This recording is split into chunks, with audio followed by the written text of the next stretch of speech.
My philosophy is called MBTA, Mindset Before Tools and Actions, right? The biggest risk is not to do anything, that we are 100% behind our SBTI goals, no matter what's happening out there, no matter how geopolitical changes we have.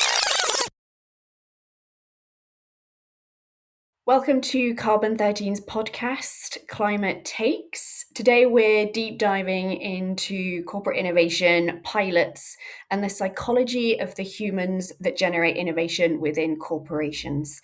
Welcome to Climate Takes, Retail Giants. I am joined by Georg Reifferscheid of REWE Group in Germany. Welcome, Georg. How are you today? Yeah, thanks, Sarah, for having me. And it was a very wonderful introduction already. And I'm very fine. Weather's not that good, but everything else is fine. And I want to give some background to the REWE Group because our German listeners will already be extremely familiar with what they do. But for the UK listeners, REWE is absolutely gigantic. We're talking 94 billion euros revenue every year, 350,000 employees, and think of them as the German Tesco's. That's how big a role they play in Germany. So it's fantastic that we have Georg here, who lives and breathes how to generate innovation within such a retail giant. And I think, Georg, would you give us the elevator pitch of your role at the REWE Group? And then I'm curious as to your journey to that point as well. But give us the elevator pitch. Yeah, the elevator pitch. How many seconds? 30, 60, 90? No. As you said, REWE Group is a very large corporation. We don't just do retail, we also operate in convenience and tourism, but mostly in retail. Our revenue is also 60% out of retail. Our mandate is strategic to bring strategic relevant innovation in our group, meaning all the relevant innovations that we look at, they should solve any kind of operational or challenge that we have. And as I'm based in the sustainability department within our CVC, and I'm responsible for climate tech venture, my goal is to find solutions that help us to decarbonize within our SBTI journey. We have very ambitious SBTI climate goals. It's not just about decarbonizing, also about neutralizing a later stage. And this is what we look at. And if we find interesting innovations, we are always open to work very closely, piloting, testing, venture clienting, but we also do direct investment Series A. Okay. And your personal journey, you've been on the entrepreneurial side, and I'm also super curious. You're a lecturer in psychology as well. Tell us a little bit about that. Yeah, let's say one thing that always follows as a red line through my life is like I'm always like in between worlds, right? I started very early being an entrepreneur, or even though let's say in the beginning I didn't call myself an entrepreneur, I was just doing business, right? I like to develop, to create stuff. I then turned into beverage wholesale, having stores and delivery service, and many more. Um, and before I started my second business, after my study program, I also switched sides at the university. So as you said, I went from being a student and a graduate now to being a lecturer. I started mostly in the aspects of leadership and general management, and then through a lot of different journeys, I dived into responsible leadership. So I was always driven by how can we be responsible leaders? How can we create value-driven companies? And I tried to do it not just in theory, not just talking about Kant and whatever kind of ethical decision making, but translating it into real business. And what about the corporate world? I mean, I've been in the corporate world also very early on, but still after that, I was always like front row, right? Your own companies, your employees, your teams that you are responsible for. And fast forward now more than 20 years. And so I came across this role combining sustainability and startups within a very large corporate. And I said, okay, that's kind of, it was like, okay, they're talking about me, right? They're looking for me. And so I joined REWE Group. What is very nice again is that I am able to build something from scratch. I mean, this CVC unit has been kind of decided end of 22. We have 3 different teams that we work with, 3 different focus areas, and I was building now, or I'm still building with my team, the climate tech venture unit.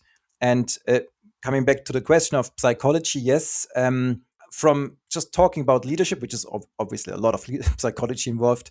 I also moved to like doing a PhD. I haven't finished my thesis, but still it's a lot of progress within in corporate pedagogy, right, and corporate culture and the science behind. So this is why let's say whenever I do business, it's people doing business. It's there's always psychology running with, no matter how many KPIs we look at.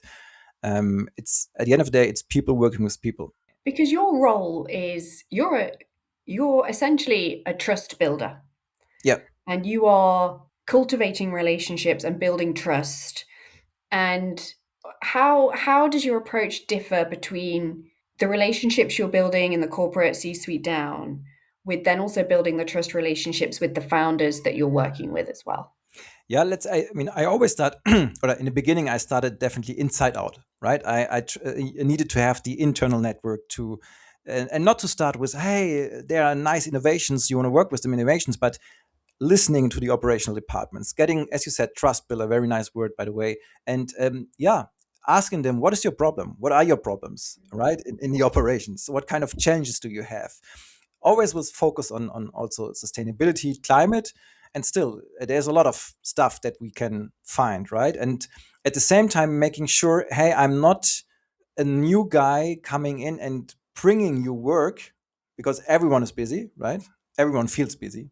Everyone has enough to do, kind of. And so this is to make sure, okay, what's the value that I can add with my work, and that I'm okay. It's maybe a hard word, but I'm serving you, right? I'm serving your needs, your pain points, and if I get them clear, I get the trust, and then I look outside, right? What kind of innovations do we have that could fit? And so this is why I work very, very closely with all the operational departments, mainly currently with construction and energy departments, and yeah. And then outside, when I talk to founders, I obviously use my founder entrepreneurial background and always say, okay, we are talking founder to founder, even though I represent very, very large corporate, right? And I mean, yeah, sometimes I also play the game a little bit and maybe highlighting again how big and important we might be to push you forwards, right? So because at the end of the day, it's not about bringing innovation in because sake of innovation. It's because of adding value. And I'm always a big fan, win-win, no matter how typical this may sound like a quote, but it is as it is, right? We need to see from first moment on, what is the win-win for both sides? What do we get as REWE Group? What does the startup get? And I don't like playing these typical games, like, right, that corporates very often play with startups. And I think this is like combining these worlds again, right? This is the parallel that always is in my life. And being able to moderate between the different expectations, between the different cultural settings, this is definitely the biggest part. And it's not about what still a lot of people assume. It's not about forwarding startup ideas to the operation colleagues and then say, move from there. But when we find that there's a technical operational fit, then the work begins, right? We are always the leading interface, leading the communication, leading the moderation, leading the negotiation if it comes to pilots, as an intermediate to the operational departments. So within the REWE group, so there's different venture teams. You know, there's a climate team, there's a food team, and I think there's a third team, isn't there? And I would love to get your take on how does your approach actually differ? You're coming at it from a climate point of view and not just an out and out innovation for commercial innovation's sake. Yeah, I definitely think that that makes a difference. So because again, we focus on the impact, we focus on that it helps us to, I mean, speaking very operational, to decarbonize, but let's put it on a bigger picture to also kind of, to say it very pathetically, to kind of save the world, save the climate, right? And so meaning maybe in some other cases, it's for example, aspects of measuring impact, LCA, is maybe just one smaller criteria. And in our case, it's kind of having impact. What kind of impact is one of the biggest criteria? Yeah. And also, if I zoom out to what's happening in the climate world right now, over the last year, or maybe since something happened in the US, and all of these awareness also in society, we also have to be realistic. Yeah, I talked about expectation management several times. That if I push the sustainability, CO2, climate focus too much when it comes to innovation, that not everyone is waiting for it, right? Not everyone is, Yeah.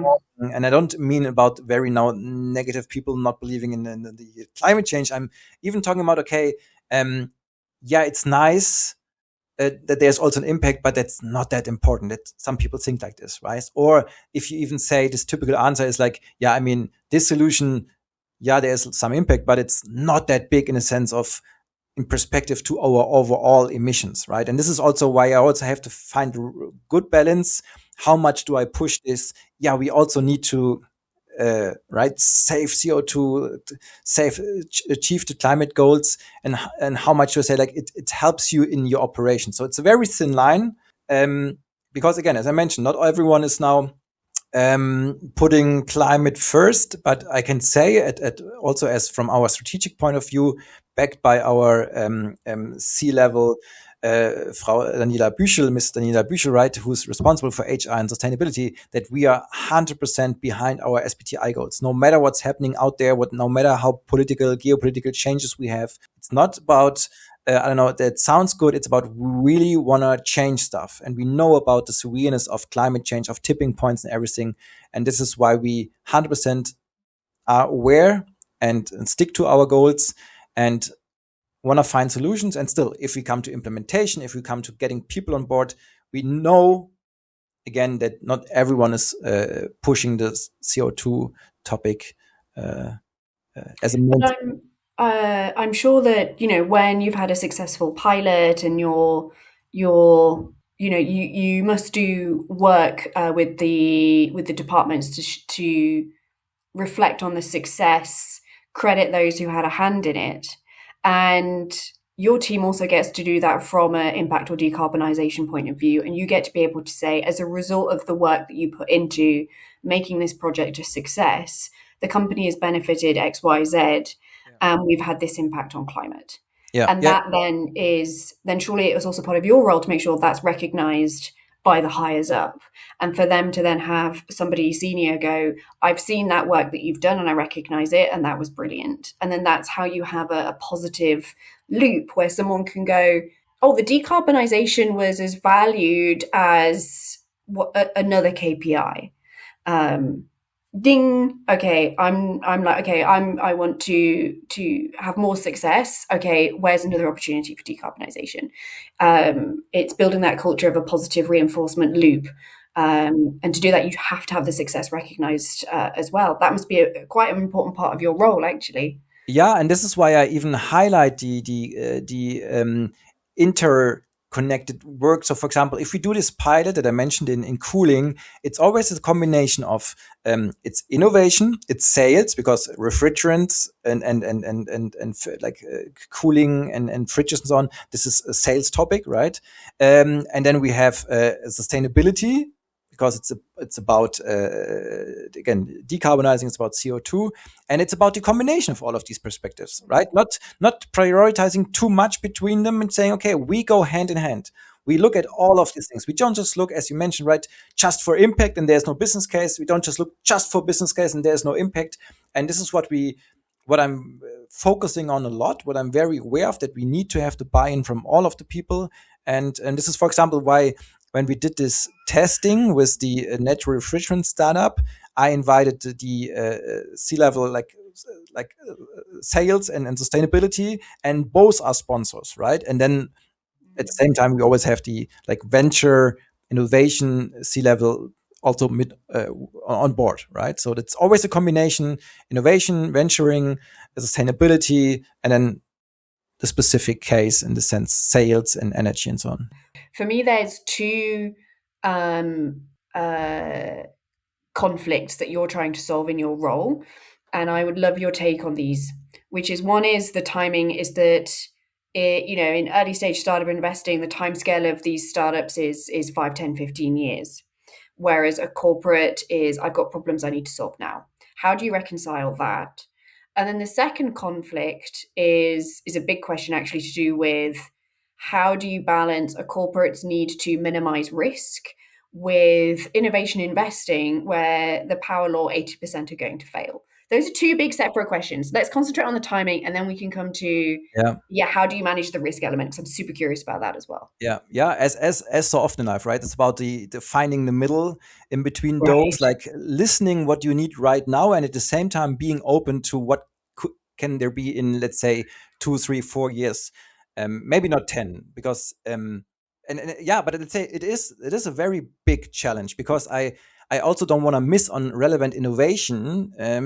But let's say if I work inside out, if I really focus on inside out, um, my colleagues, they can say, okay, it sounds like a nice idea, but let's say when it comes to execution, to hey, do we want to test it? Because before we test it, it's just an idea, right?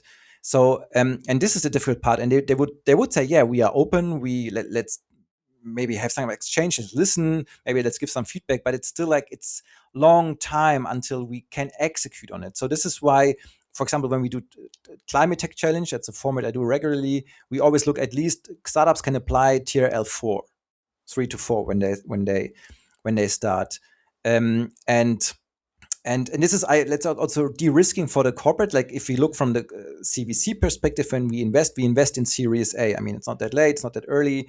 I mean, not just maybe, but to de-risk a little bit. And at the end of the day, we are aware that like investing is a bet game, right? And this is why we also say, I mean, at the end of the day, investing Series A in relevant startups is like the cherry on the cake.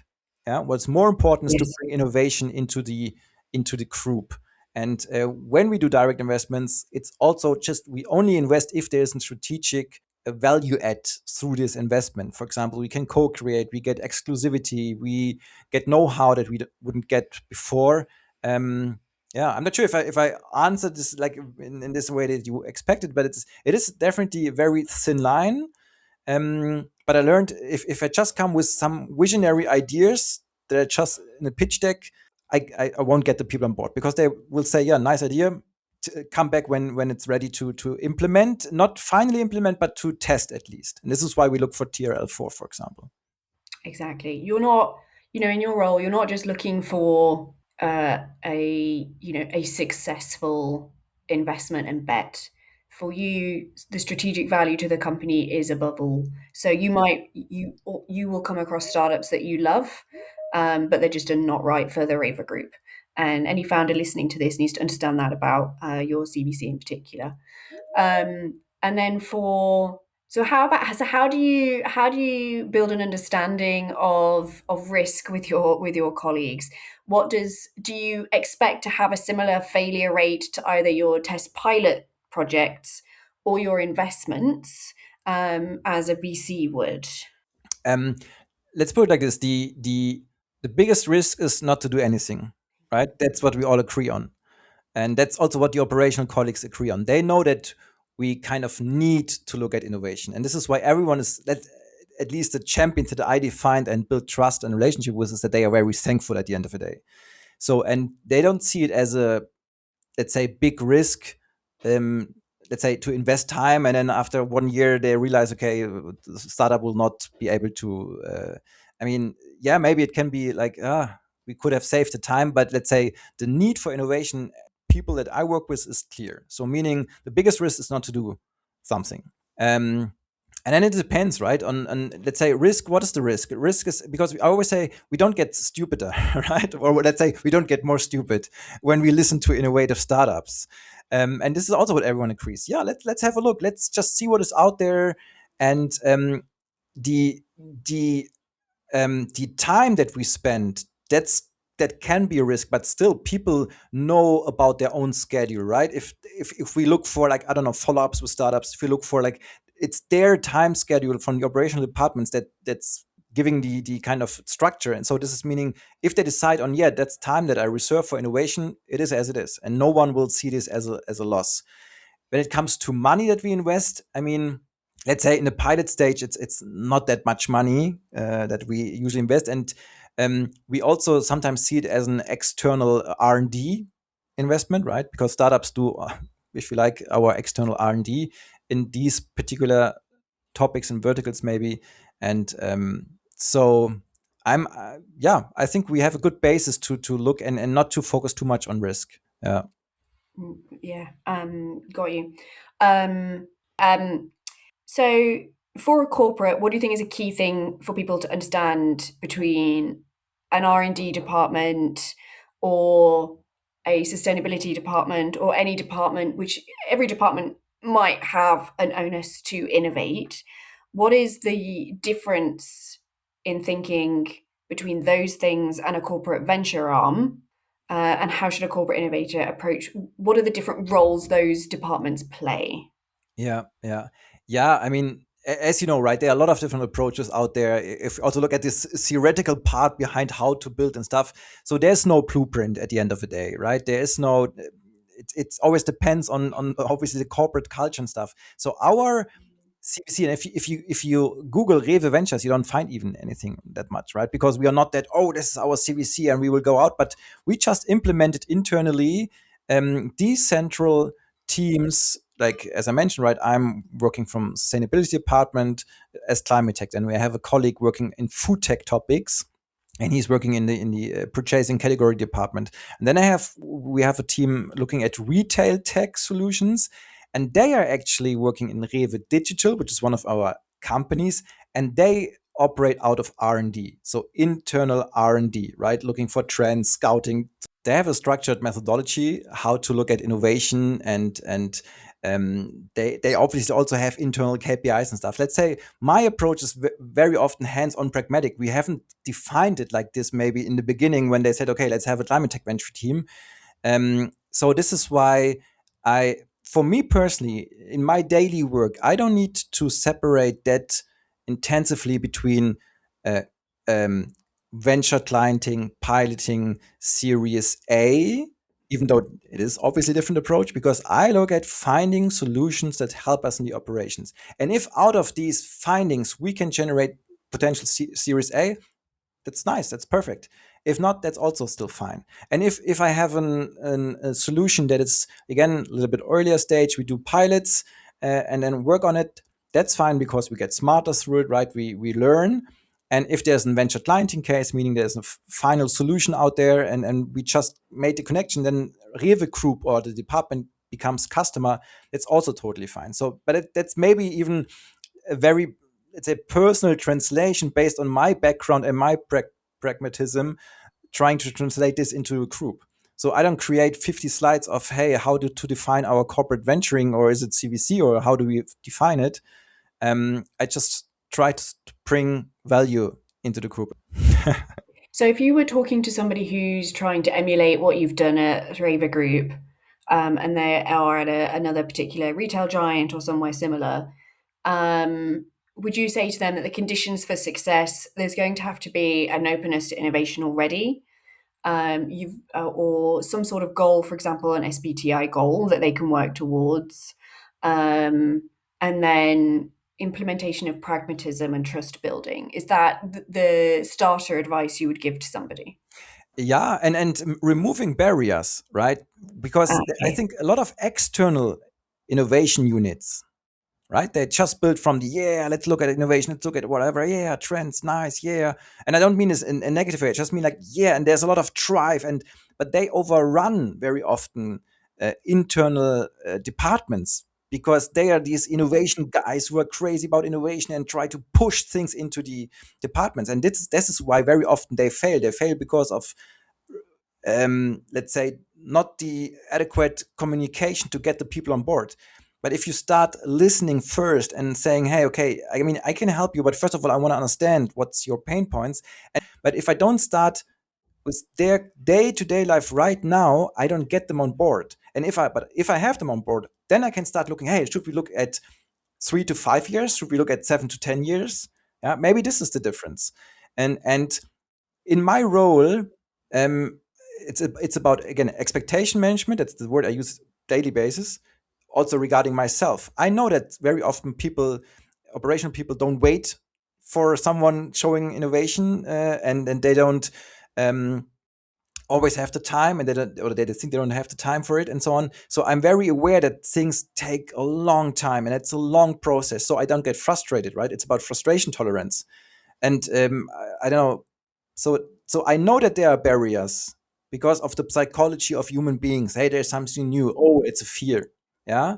And this is why I work based on the assumption that there will be barriers, and that's neither bad or good. It is as it is because we're dealing with human beings, and I'm prepared, and I try to remove the barriers while we work together.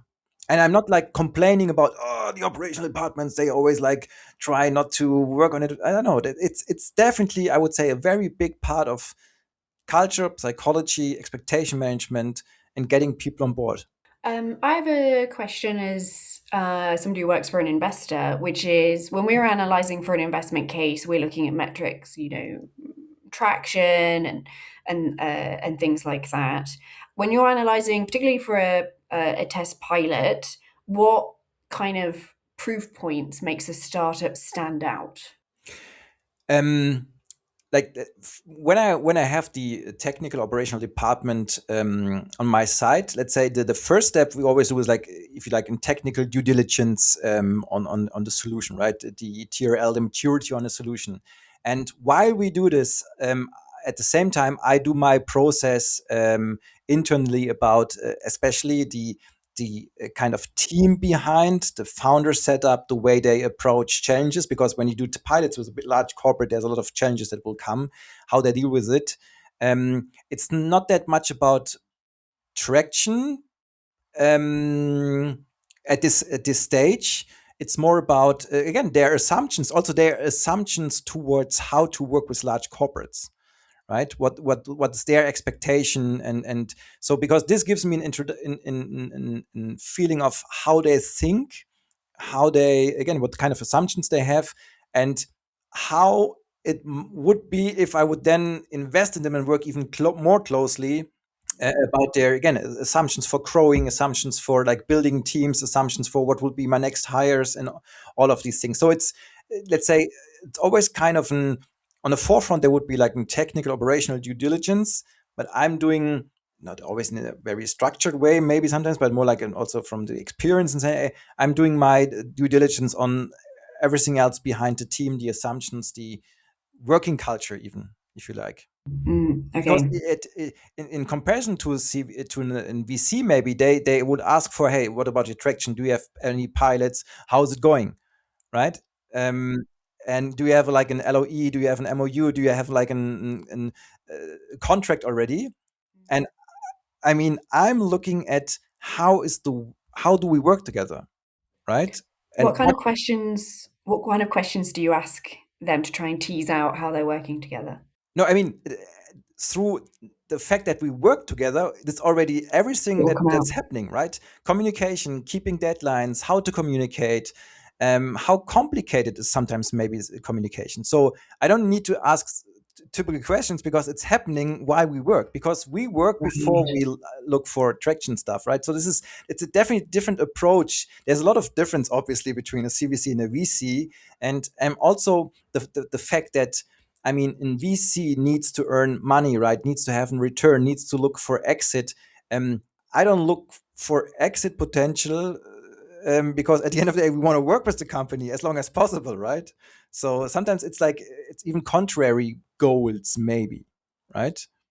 So and we, because again, if I bring in a company or a startup that might sound nice and very experienced, but the working together, right? Just the operational working together, like the way they communicate, the way they respond, is bad. I will lose my operational buy-in from my colleagues, right? Because they say, Yeah. "Hey, what kind of startup did you bring in here? I mean, technical solution, yeah, nice, but I mean, we need to work together, right? When something's not working in a pilot, when, again, how responsive are they? When will they be there?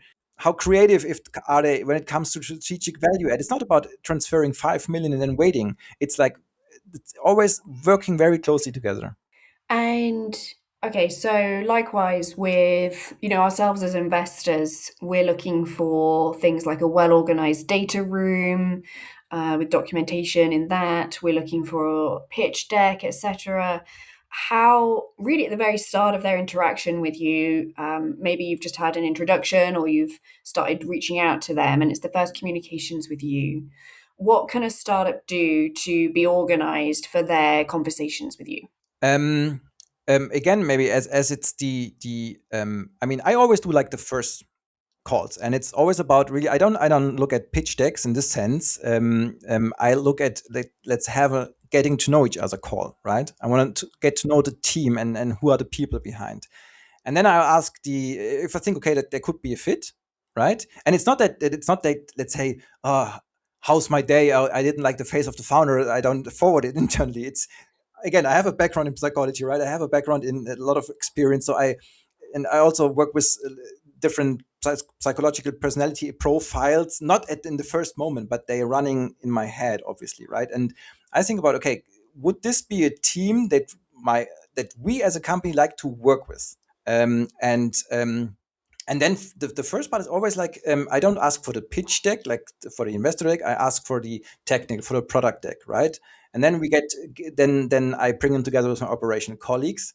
Um, while I moderate and they talk about technical details, I mean, obviously, in between I get lost because of the technical details, but I don't get lost of how do they communicate, right? Is it Yeah. like is there is there a good basis for working together with all the aspects that I mentioned: expectation management, communication skills, um, knowing what you want, knowing why do you actually want to work with REWE Group, right?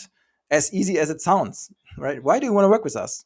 Um, and through all of this, a lot of other buckets we can check on, right? I will ask, hey, what other kind of pilots is going, and at some stage, I obviously alter. And if we turn from piloting to Series A and my overall venture perspective, then definitely the process changes, right?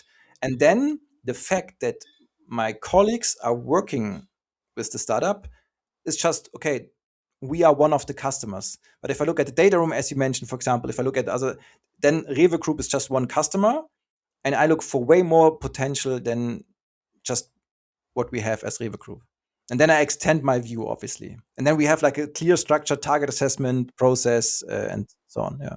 Etc. And then when the pilot is running, do you have a common framework for assessing the success of each pilot, or are they so individual that it really depends on maybe the operational department's framework for success? That's a good question. I mean, obviously, again, we don't just do pilots for the sake of doing pilots. So, meaning the technical or proving the technical fit and the promises that this technological innovation promises. That is what we need to check on, right? So, for example, I mean, if we're doing currently a pilot in cooling refrigerants, right? Natural refrigerants. So obviously, what do we test? We test for like efficiency. We test for like heating, like the Abwärme. I don't know the English word right now. Sorry. We look for the noise, obviously. So we have clear KPIs. We define the KPIs with the operational department beforehand, and do we get do we see the potential when it comes to more efficiency? Because at the end of the day, again, it's not doing innovation for the sake of innovation, but we need to have a business case ready in order to get the pilot ready. So, right, Right. if we move to decision making C level, they are open for innovation, but again, not for the sake of just doing innovation. If we invest 100K in a pilot, I need to show at least a little somewhere, right? Okay, this can be the future business case. And the future business case can be if you replace all our, well, not all, but maybe a part of our current refrigerants through this more efficient one, this is how much we save. We have less struggle with maintenance. We have less struggle with this and that. And the business case calculation is done before we do like a pilot. And these will then be our KPIs. Yeah. And for example, last week we did like with a lot of people internally looking for a new cleaning air, right? In We have a lot of different use cases within our overall group because we are so large and we have so many different business units. That's why we have usually a lot of potential use cases for a startup solution, and then we start prioritizing them. How realistic is like an uh, yeah first test hands-on in this or that business unit? I was going to ask actually, is there a particular area that a business challenge you're working on at the moment where you're actually you're struggling to find startups which can solve that challenge? Um, let's say I would say right now, because we in the beginning we looked at alternative materials, especially green concrete, for example. We looked at HVAC. Now we looked at insulation. The next challenge will be in logistics and supply chain management. We're just collecting the pain points, topics right now. I'm not sure if there's really one topic where we say, okay, we didn't find anything so far. Yeah. It might be too early for you to be able to say definitively, but would you say there's a startup that you can talk about publicly which you think's moved the needle the most on emissions for REWE? I would say it's too early. Still too early. Would you give us a couple of examples of startups at REWE though that you think are doing interesting work? With us, or like, and let's say in general out there in the market? With you. Now, usually we are again very we are not that loud outside, but we are currently, and this is what we're gonna publish soon, or maybe even the next days. Is like we're doing a pilot with Magnotherm in Germany in the area of natural refrigerants, again cooling in the stores, and this is what we are working very closely with. Besides this, again, a lot of I talk to a lot of startups. We also like evaluating pilots with a lot of startups. The whole topic of CDR, right, and everything that's coming there, dark companies and so on. I mean, it's obviously not that close to our strategic business units operations, but still we need to have answers when it comes to, as we call it, neutralization. And there's a lot of innovative stuff happening, but again, it's too early, and we wouldn't pick one startup out of the. Often when I'm talking to innovators within corporates, they've had that background if they've been a founder or they've been at a VC, and they've had the ability to develop their mindset in that background. What would you advise somebody where their career has been almost entirely within a corporate, but now they actually want to understand innovation? What would your advice? What would be a pragmatic, practical step for them to either build out their career in the corporate towards innovation, or is there something they should be doing outside of their main role that would actually help them move into a more innovative position? Yeah, that's a big, a very important and a big question. So again, I would say it depends obviously Yeah. on the corporate culture, on the corporate setup. But let's say, because you're asking for the person and what kind of advice, and I would always say, Yeah. I mean, it's not me that invented the question, but obviously I use it as my leading one. It's like, start with the why, right? Why do you wanna do this? Why do you think innovation? Because it's not just about, oh, fancy nice topic. It's about, if you wanna implement innovation in a corporate, it's about removing barriers. And I don't mean this from a negative standpoint and, oh, pessimistic. No, realistic. Yeah. So if you expect to, I want to look at innovation and work in innovation because of all the nice innovation out there, yeah, okay. But if you really want to execute innovation and make it livable and tangible, you need to work with people where there are most likely some kind of barriers, and you need to be prepared of these barriers, and don't think, oh, it's very frustrating. No, it's part of your job, right? It's the same like if you're a leadership position and you can't say, okay, leading people is very annoying. Yeah, that's part of that. That's 99% of it, communication, all of this stuff, right? So, and I don't think, I don't know if there's like, I wouldn't say look for an whatever kind of explicit knowledge or education that you need. I'm always coming more from softer elements. Why you want to work in this for yourself? What do you like? What you don't like in working in companies? Be realistic about your corporate culture. Also, be realistic if you have worked in whatever kind of role and then move to innovation. That you're still, maybe your colleagues, I don't know, see your older background. I don't know, right? I mean, all of this, I highlight a lot, as you learned now through the interview here. I highlight a lot the interpersonal aspects, and they are always relevant, no matter if we talk about innovation, if we talk about something else here. And I still think that so many people underestimate it, right? Because it's not about finding whatever kind of trend AI innovation scouting tools. They are nice to find innovation, but if you want to bring innovation in a group, it's about people. It's about people. And I think you mentioned AI.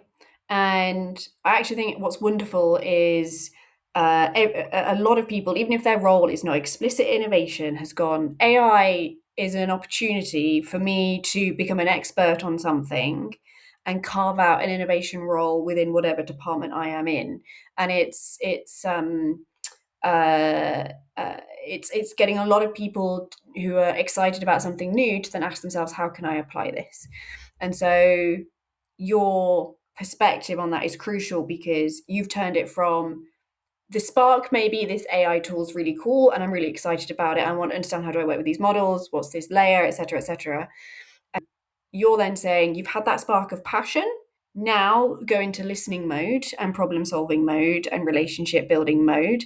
And you will win when you combine the two, the understanding of how the technology works and that relationship building side of things.